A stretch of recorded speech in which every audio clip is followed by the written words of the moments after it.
ओम सर्व मंगल मांगले शिवे सर्वार्थ साधिके शरण्ये त्र्यंबके गौरी नारायणे नमस्तुते नमस्तुते नमस्तुते। चैत्र नवरात्रि की शुरुआत साल 2025 में कब से हो रही है? कलश स्थापना या घट स्थापना की तिथि, शुभ मुहूर्त और 9 दिनों तक 9 देवियों की पूजा किस विधान से की जाए, इन सभी जानकारियों के साथ सनातन धर्मसार चैनल पर आपका बहुत बहुत स्वागत है। ओम नमः शिवाय, जय श्री कृष्णा। मित्रों, हिंदू धर्म से जुड़े प्रमुख त्योहारों में नवरात्रि भी एक है, जो कि साल में 4 बार मनाई जाती है। इसमें 2 गुप्त नवरात्रि और 2 मुख्य नवरात्रियां आती हैं।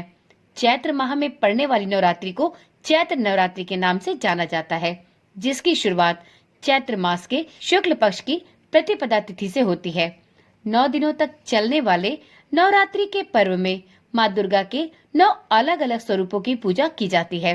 पहले दिन कलश स्थापना या घट स्थापना की जाती है। इस दिन से ही अखंड दीप माँ के सामने जलाया जाता है। नवरात्रि के अष्टमी और नवमी के दिनों में कन्या पूजन किए जाते हैं। नवरात्रि के अंतिम दिन रामनवमी का पर्व बड़े ही हर्षोल्लास के साथ मनाया जाता है।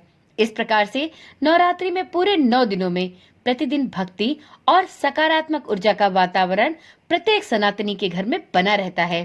तो चलिए आज की वीडियो में जानते हैं कि इस वर्ष चैत्र नवरात्रि की शुरुआत कब से हो रही है, कलश स्थापना किस दिन किया जा सकेगा और नवरात्रि के 9 दिनों में आप किस दिन किस देवी की पूजा कर सकेंगे।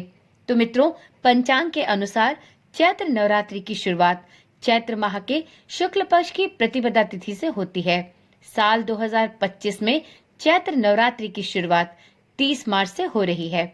प्रतिपदा तिथि की शुरुआत 29 मार्च को शाम 4:27 पर होगी और जिसका समापन 30 मार्च दोपहर 12:49 पर होगा। तो यदि हम देखें तो उदया तिथि के अनुसार 30 मार्च को ही चैत्र नवरात्रि के पहले दिन की पूजा और घट स्थापना की जाएगी। वहीं 7 अप्रैल को चैत्र नवरात्रि का समापन होगा और इसी दिन रामनवमी का पर्व भी मनाया जाएगा। अब जानते हैं चैत्र नवरात्रि पर आप घट स्थापना किन किन शुभ मुहूर्तों में कर सकते हैं। तो देखिए मित्रों, चैत्र नवरात्रि की घट स्थापना का सबसे शुभ मुहूर्त 30 मार्च 2025 को सुबह 6:13 से लेकर सुबह के 10:22 तक है। यह सबसे उत्तम मुहूर्त है। यदि आप भी चैत्र नवरात्रि में घट स्थापना करते हैं तो आप इस शुभ मुहूर्त में घट स्थापना करके माता दुर्गा की असीम अनुकंपा प्राप्त कर सकते हैं। इसी प्रकार से जो भी कोई साधक इस शुभ मुहूर्त में घट स्थापना के विधि विधान को नहीं कर सकते, उनको भी चिंता करने की कोई आवश्यकता नहीं है। 30 मार्च को घट स्थापना के लिए अभिजीत मुहूर्त प्राप्त होगा दोपहर 12:01 से लेकर दोपहर के 12:50 तक। मित्रों, बहुत से लोग इस चीज को लेकर असमंजस की स्थिति में होते हैं, दोपहर में किस तरीके से घट स्थापना की जा सकेगी।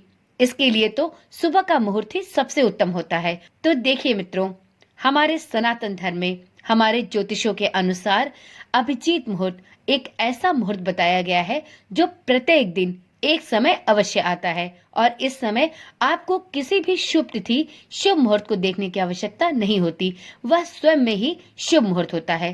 यदि आप अभिजीत मुहूर्त से संबंधित और भी जानकारियां प्राप्त करना चाहते हैं तो आपको इस वीडियो के डिस्क्रिप्शन में अभिजीत मुहूर्त से संबंधित वीडियो की लिंक दी जा रही है। आप थोड़ा समय निकालकर अभिजीत मुहूर्त वाली उस वीडियो को भी जरूर देखें और अच्छे प्रकार से समझें कि आपको प्रत्येक दिन कौन सा ऐसा प्रहर होता है, कौन सा ऐसा समय होता है जिसमें किसी भी कार्य को करने की पूरी छूट होती है। आप चाहे तो बिना किसी शुभ मुहूर्त को देखे भी प्रत्येक दिन अभिजीत मुहूर्त के समय अपने सभी शुभ कार्यों का प्रारंभ कर सकते हैं। तो अभिजीत मुहूर्त वाले वीडियो को भी एक बार जरूर देखें। तो चलिए मित्रों, वीडियो में आगे बढ़ते हुए अब ये जान लेते हैं कि चैत्र नवरात्रि के 9 दिनों में माता के किन किन रूपों की पूजा की जाएगी। तो देखिए मित्रों, चैत्र नवरात्रि पर पूरे 9 दिन माता भगवती की पूजा आराधना के लिए प्राप्त हो रहे हैं। इस बार किसी भी दिन की घटती नहीं है। पहला दिन 30 मार्च को रविवार के दिन माँ शैलपुत्री की पूजा की जा सकेगी। दूसरे दिन 31 मार्च को सोमवार के दिन माता ब्रह्मचारिणी की पूजा कर सकते हैं। इसी प्रकार से तीसरे दिन 1 अप्रैल मंगलवार को माता चंद्रघंटा की पूजा की जाएगी।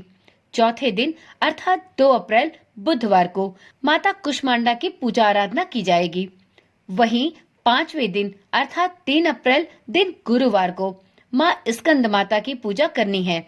इसी प्रकार से 6वें दिन अर्थात 4 अप्रैल शुक्रवार को मां कात्यायनी की पूजा की जाएगी।